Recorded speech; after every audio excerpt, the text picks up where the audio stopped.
हिंदू राष्ट्र हुआ करते थे 13 देश, लेकिन आज हिंदू धर्म का यहाँ नामो निशान नहीं है। इसीलिए लोगों को जागरूक करने के लिए इस वीडियो को पूरा देखें और शेयर जरूर करें।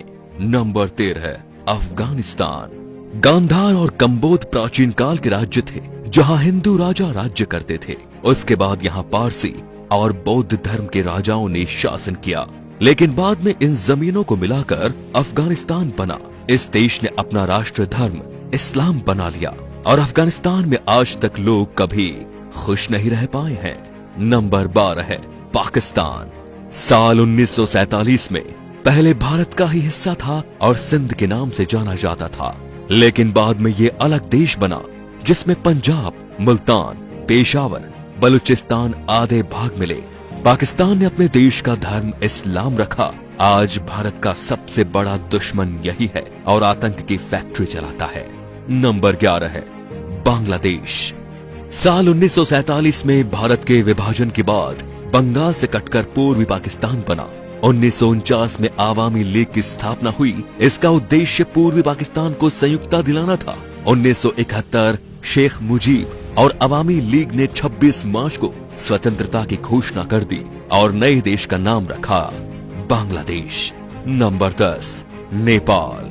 आज नेपाल एक स्वतंत्र राष्ट्र है। कुछ साल पहले यहाँ हिंदू राष्ट्र हुआ करता था, लेकिन ये भी एक सेक्युलर राष्ट्र घोषित हो गया। प्राचीन भारतवर्ष में नेपाल भारत का ही अखंड भाग था, जिसे देवघर कहा जाता था।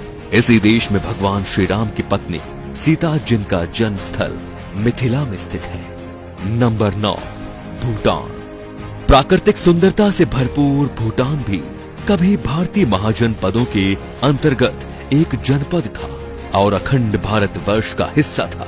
भूटान संस्कृत के शब्द भूतान से बना शब्द है। नंबर 8, तिब्बत। तिब्बत को ट्राइविस्टम कहा जाता था, जहां ऋषिका और तुषाराम नामक राज्य थे। आज चीन द्वारा कब्जा किया हुआ ये देश भी भारतवर्ष का अभिन्न अंग था। तिब्बत में पहले हिंदू, फिर बाद में बौद्ध धर्म का प्रचार हुआ और ये बौद्धों का प्रमुख केंद्र भी बन गया। Number 7, Myanmar. म्यांमार को प्राचीन भारतवर्ष में ब्रह्मदेव के नाम से जाना जाता था। ये देश प्राचीन काल से ही भारत का ही उपनिवेशक रहा है। हालांकि मुस्लिम शासन काल में म्यांमार शेष भारत से कटा रहा और यहाँ पर स्वतंत्र राज्य सत्ताएं कायम हो गई। नंबर 6, श्रीलंका। श्रीलंका भारतीय उपमहाद्वीप के दक्षिण में हिंद महासागर में स्थित एक बड़ा महाद्वीप है। ये भारत के चोल और पांड जनपद के अंतर्गत आता था। कालांतर में यहाँ के सिंघल राजा ने बौद्ध धर्म अपनाकर इसे राज्य धर्म घोषित कर दिया और आज श्रीलंका भारत से अलग है। Number 5, Malaysia. मलय प्राय द्वीप का दक्षिणी भाग मलेशिया देश के नाम से जाना जाता है। इसके उत्तर में थाईलैंड, पूर्व में चीन का सागर और दक्षिण और पश्चिम में मलक्का का जलडमरू मध्य है।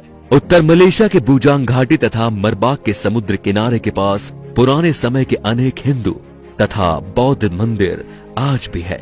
मलेशिया अंग्रेजों के गुलामी से 1957 में मुक्त हुआ। वहाँ पहाड़ी पर बटुकेश्वर का मंदिर है, जिसे बातू गुफा मंदिर कहते हैं। पहाड़ी पर कुछ प्राचीन गुफाएं भी हैं।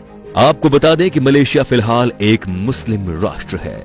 Number 4, Singapore. प्राचीन काल में भारत के इस हिस्से का नाम सिंहपुर था, जो आज सिंगापुर हो गया है।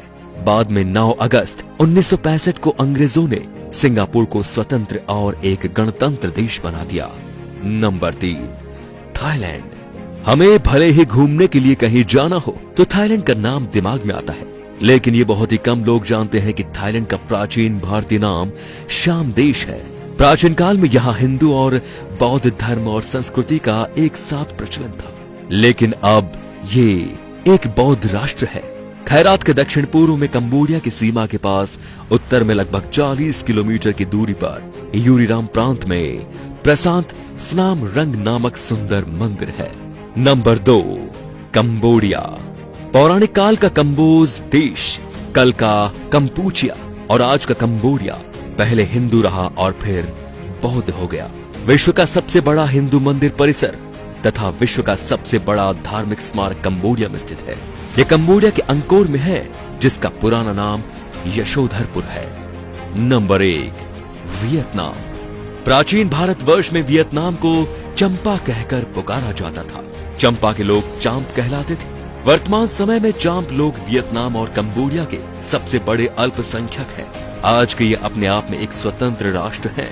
भारतीय इतिहास के अनुसार भारत के सम्राट विक्रमादित्य संपूर्ण अरब को जीतकर अपने साम्राज्य में मिलाया था। भारत में आज जिस तरह लोग जात पात में बट रहे हैं, उससे हमारे देश को खतरा है, क्योंकि हमारे देश पर राष्ट्र विरोधी ताकतों की बुरी नजर है और वे हमें आपस में लड़ा रही हैं। इनसे सावधान रहना सीखें, नहीं तो हमें आज नहीं तो कल और कल नहीं तो परसों पछतावा तो होना ही है। तो दोस्तों, इस वीडियो को आग की तरह फैला दीजिए ताकि पूरा हिंदुस्तान सावधान हो जाए। Thank you.